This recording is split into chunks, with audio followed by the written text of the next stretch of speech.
The moment River was born, everything changed. The house that had always been filled with the deep, steady presence of German shepherds now had something entirely new. A delicate, tiny human. Before her, the dogs had been the babies. 7 big, strong, fiercely loyal protectors who had only ever known each other. But now, there was her. The first time Emma held her daughter in her arms, she wondered how the dogs would react. 7 shepherds, each with their own unique personality, their own quirks, their own bonds with her and her husband, James. Would they accept River? Would they understand how fragile she was? Would they be gentle? Or would their sheer size make it impossible for them to be around her safely? She wasn't going to take any chances. The first introduction was careful, measured. James brought home one of River's swaddles, letting the dogs sniff it, watching their reactions closely. They were immediately curious. Roman, the oldest and most stoic of the pack, sniffed it deeply, then sat back, observing. Hera, the most playful, wagged her tail excitedly. Duke let out a soft huff, his ears twitching. One by one, they inspected this new scent, tilting their heads, trying to make sense of it. When River finally came home, Emma held her close, heart pounding as the dogs approached. The air was thick with anticipation. One by one, they came forward, moving slowly, cautiously. Roman was first, stepping forward with his usual confidence, his massive paws barely making a sound on the hardwood floor. He leaned in, nostrils flaring as he took in the scent of the tiny human in Emma's arms. Then, with a slow, deliberate movement, he nudged River's tiny foot with his nose and stepped back, as if approving her. The others followed. Hera sniffed excitedly, her tail wagging in big, happy swings.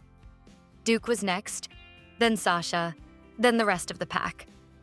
Within moments, they had surrounded her, their big bodies forming a protective circle, watching, waiting.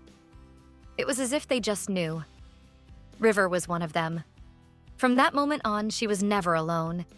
If River went on a hike, the dogs were right there beside her, their strong bodies moving in unison, always watching, always aware of where she was. If she got into the bath, they had to be there too, paws on the edge of the tub, making sure their tiny human was safe. When she napped, at least one of them would be lying nearby, ears perked, keeping guard. They treated her the way they treated each other, with unwavering loyalty, fierce protectiveness, and a love that ran deeper than words. Emma watched in awe as River, barely old enough to walk, crawled among them like a puppy, rolling in the grass, giggling as they nuzzled her. She mimicked them, copying their movements, learning their cues. She even started barking, her tiny baby voice trying to match the deep, commanding sounds of her furry siblings.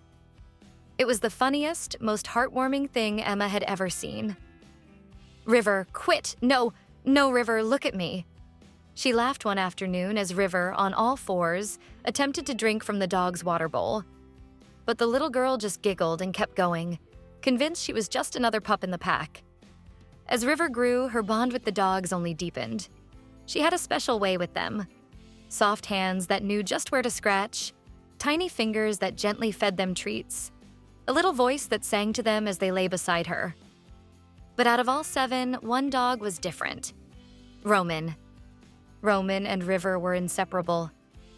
He followed her everywhere, never more than a few feet away. If River wandered too far, he would nudge her back toward the house, gently herding her like she was a wayward pup. If she fell, he was there, pressing his massive head against her side, helping her back up. At night, when she slept, Roman lay beside her crib, his golden brown eyes watching over her, his ears tuned to every sound. "Can you give kisses to Roman?" Emma would ask. And without hesitation, River would toddle over, wrapping her tiny arms around his big, sturdy neck, pressing a kiss against his fur. Roman, ever patient, would sit still, letting her smother him in affection. It was a friendship for the ages. Some people worried. Some warned Emma that River might get sick from being so close to the dogs. Others said it was dangerous, that she might get bitten one day. Bringing a newborn into a house with 7 big dogs was a huge decision, and Emma and James had been just as nervous in the beginning. They were always careful, always watching, always making sure that River and the dogs were comfortable with each other. There were rules, boundaries, no rough play, no unsupervised time together. River was taught to respect the dogs, and the dogs were taught to be gentle with her. Because of that, they thrived together. One evening, as the sun set over the yard, Emma sat on the porch, watching River toddle through the grass, Roman close behind her. The other dogs were sprawled out, lazily enjoying the last bit of warmth from the setting sun.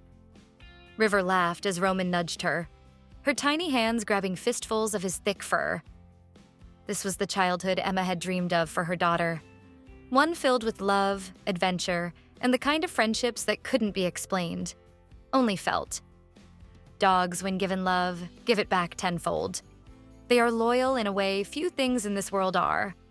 They don't judge, they don't ask for much, just to be part of your world. And if you let them, they will change your life. River was growing up with protectors, with best friends, with a bond that would shape her for the rest of her life. No matter what anyone said, Emma knew one thing for sure. She had never been more comfortable, more at peace than knowing her daughter was surrounded by love, both human and canine.